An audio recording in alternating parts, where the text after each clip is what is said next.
تاسو څو کسان یو؟ لاس کسان یو. مسلمان یو که کافران یو؟ مسلمان. دا ویلې په بلیډونو باندې ویلې وهلې ده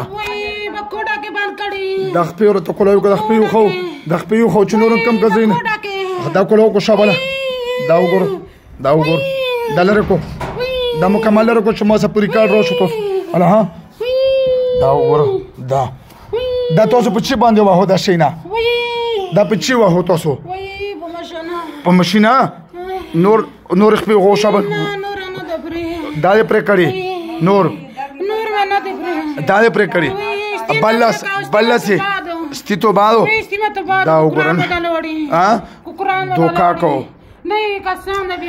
ګوره د دغه زنانه چوپ شو د دغه زنانه مخون کولی دون هغه مکمل شلیدلی دی او ډاکټران ورته د دماغ مسله او دغه دماغ کې فرد خو چې دماغ نو نه ډاکټر نه راغلیو تاسو څو کسان یو؟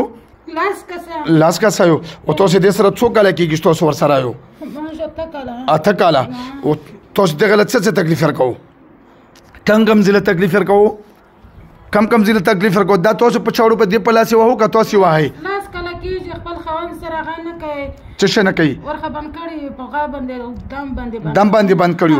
او دا چې د کومه تاسو په بلیډونو باندې شلاوو دا د دې په لاس باندې وهو که تاسو بهر په بهر وهئ پې بهر په بهره دې لاس باندې خو هم نه ویوالي که د دې زنانه مخ تاسو وکتو نو مخې مکمل شلیدلی دومره یې غریبه بازابه کړي. څومره زه تاسو ته سزا بسم الله الرحمن الرحیم. دا یو ویډیو دا موږ صرف عبرت لپاره کوو دا نه چې مطلب موږ د چا بې عزتي کوو.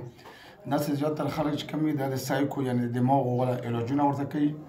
دا امیر صاحب موږ له یوه زنانه راوستلې وه بیمارو چا په ریفرنس یې راوستلې وه د خپل کور والا نه دي نو هغو ته موږ علاج وکړو هغه باندې موږ جنت راوستو هغه الحمدلله 2 میاشتې باید موږ بیا راوغوښتو الحمدلله هغه اوس څنګه ریزلټ یې دا د امیر صاحب خپله وایي الحمدلله هغه ټیک شوی و ځان یې شلول دا وینه پرې راتللې بیا اوس الحمدلله الله پاک ټیک کړی دی د سره الله پاک شفا ورکړه. د مریض د کوم ځای و؟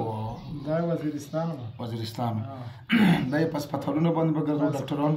په هسپتالونو په ډاکټرونو په هر څه په ستړي وي الله پاک یې تا سره رانه الله ښه شفا ورکړه. هغو ته دا پته نه لګېده چې یاره دا ځای ګنډل کېږي او د بل ځای به شلېدو بل ځای به ګنډل کېدو بل ځای هغه به جنت وکړو خو الحمدلله موږ ورته یو ځل علاج وکړو دغه مریض ته الله شفا ورکړه. مطمئنه یې پرې که نه؟ بلکل الحمدلله. تا نام څه و؟ ما محمد نور. محمد نور. دا خو ماشاءالله موږ ډېر مریضان هم راولي او ډېر تابعدار سړی دی.